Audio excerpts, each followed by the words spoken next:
ne prévoyait encore ni ne souhaitait un tel dénouement de la situation, et c'est ce qui explique au fond la douleur légitime de tous les révolutionnaires. Mais ce que les révolutionnaires ont aussi et surtout compris devant une telle situation qu'ils ne souhaitaient point, c'est l'appréciation objective devant découler de la prise de position politique et idéologique et qui transcende les relations amicales en ce qu'elles mettent aux prises les considérations personnelles avec les destinées d'un peuple.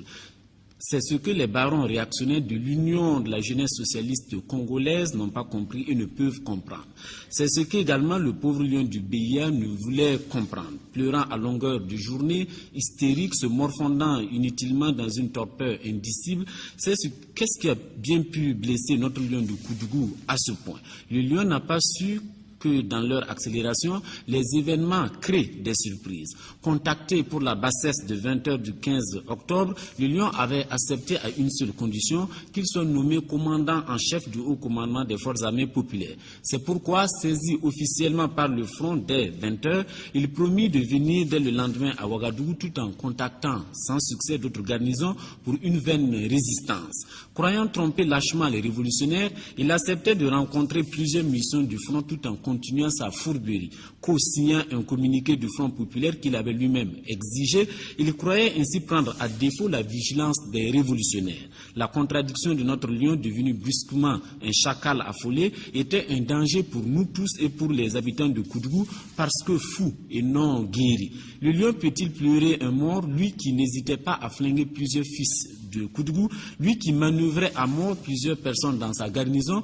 Peut-il pleurer, lui, cet anarchiste qui avait accepté de tremper ses mains dans le sang de ses amis à la seule condition d'être chef de notre armée? Dans son esprit débile, où était en ce moment le peuple burkinabé? N'oublions pas les bavures du lion. Son affectation récente de Koudougou avait été un soulagement total pour le peuple du Boulkiemté. Peut-il parler de peuple, lui qui disait de tuer tous les fonctionnaires qui discutaient les mesures du CNR? Pauvre lion ne rugit pas inutilement à la porte des gens. Notre lion qui pleure le poste perdu n'avait aucun idéal, sinon celui de tout anarchiste, le chaos. Il comprenait à juste raison que ce poste sous la rectification était définitivement perdu.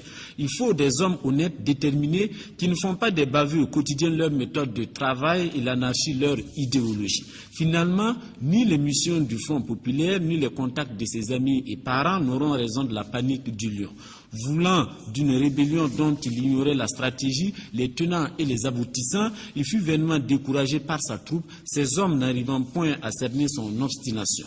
Pris de peur ou de remords, le lion s'est enfin décidé hier dans la soirée. Déguisé en agneau et comme seuls en sont capables les mauvais chefs, le lion s'est enfui dans la brousse. Le peuple du Boulkiemté est soulagé de ce danger qui voulait un bain de sang inutile que du reste le Front populaire a refusé, en restant calme et patient, faisant plus confiance à la troupe du BIA qu'au langage de la violence. Perdu seul dans la brousse sans aucun moyen logistique, notre pauvre lion se rendra logiquement aux unités qui ont encerclé toute sa région.